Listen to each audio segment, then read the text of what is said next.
සුබ සන්ධ්‍යාවක් දෙවියන් වහන්සේට ස්තුති වේවා. උන්වහන්සේගේ අපේ ලෝකේ උප්පත්තිය උප්පත්ති පොතේ එකේ එක පළවෙනි පරිච්ඡේදයේ පළවෙනි පදය පටන් ගැනීමේදී දෙවියන් වහන්සේ අහසත් පොළවත් මැවුසේක. ඒ කියන්නේ සදාකාලික වූ මූලාශ්‍රයක්වත් ආරම්භයක්වත් අවසානයක්වත් උන්වහන්සේට නැහැ. ඒ කියන්නේ උන්වහන්සේ හැම මොහොතකම වැඩ සිටින දෙවියන් වහන්සේ. ලෝකේ ආරම්භ කරන්න ප්‍රථම උන්වහන්සේ හිටියා. මේ පොළව පහව ගියා, අහස පහව ගියා, මේ සියල්ල නැතුව ගියත් උන්වහන්සේ වැඩ සිටිනවා. උන්වහන්සේ ඉන්නවා. ඉතින් ඒ දෙවිනුන්ට අපේ ජීවිතවල මහත් දේ කරන්න පුළුවන්. ඒ වගේම ගීතාවලිය 92 වෙනි පදේ 92 කියනවා කඳුවල උප්පත්තියට ඔබ විසින් පොළව හා ලෝකයේ සෑදීමට පළමුවෙන් සදාකාලයටම ඔබ දෙවියන් වහන්සේ. සදාකාලයටම උන්වහන්සේ දෙවියන් වහන්සේ. ඒ අපේ දෙවිඳුන්. එකම දෙවියන් වහන්සේ. ආරම්භයක් හෝ අවසානයක් නොමැතිව වැඩ සිටින දෙවියන් වහන්සේ. ඒ වගේම 1 තිමෝති 6:16 කියන කිසිවෙකුට ළඟා වෙන්න බැරි ආලෝකයෙහි වසන්නා වූ කිසි මිනිසෙකු විසින් නොදුටුවා වූ දකින්න බැරි වූ තනන් වහන්සේ. කිසි කෙනෙකුට දකින්න බෑ. කිසිවෙකුට ළඟා වෙන්න බෑ.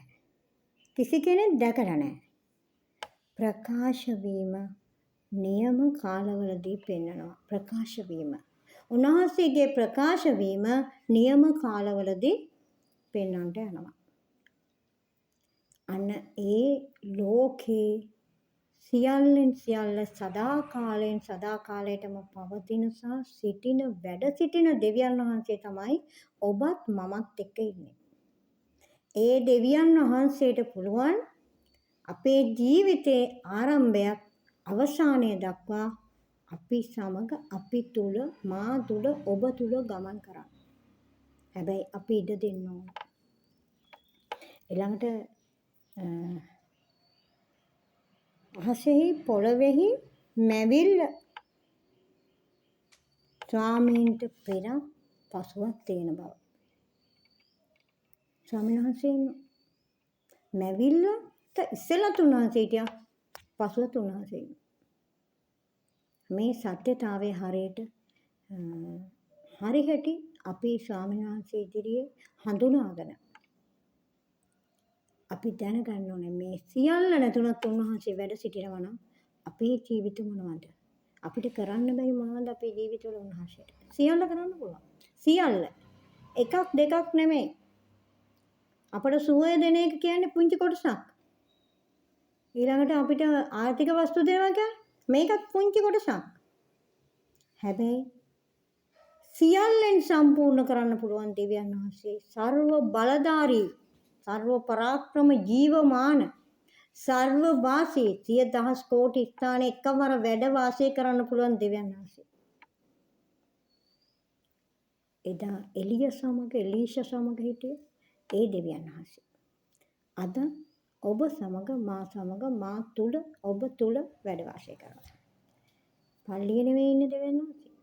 ඔබ තුල මා තුල අපි උන්වහන්සේගේ ආත්මය පුබුදුව ගන්නවා. අපේ අතුලාන්තයේ උන්වහන්සේ ඉන්නවා. උන්වහන්සේ ක්‍රියා කරනවා.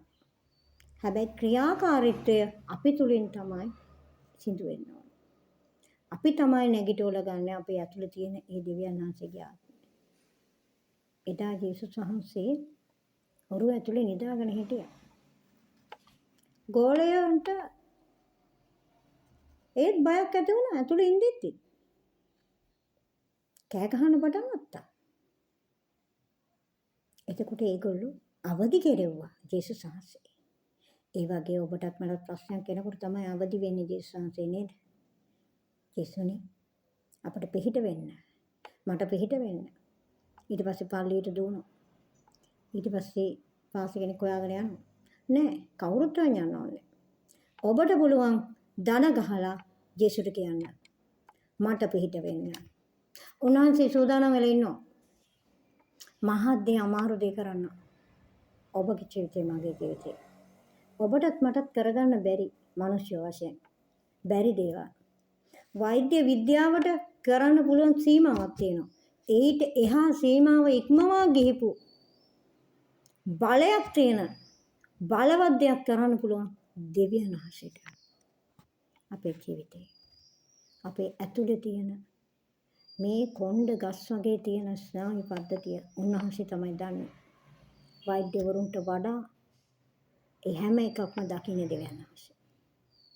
ඒවා සෝදානම් කරලා තියෙන සකස් කරලා තියෙන දෙවියන් වහන්සේ. ලෝකේ ආරම්භයට ප්‍රථම අවසානයට පසුව සදාකාලයෙන් සදාකාලයටම වැඩ සිටින දෙවියන් වහන්සේ.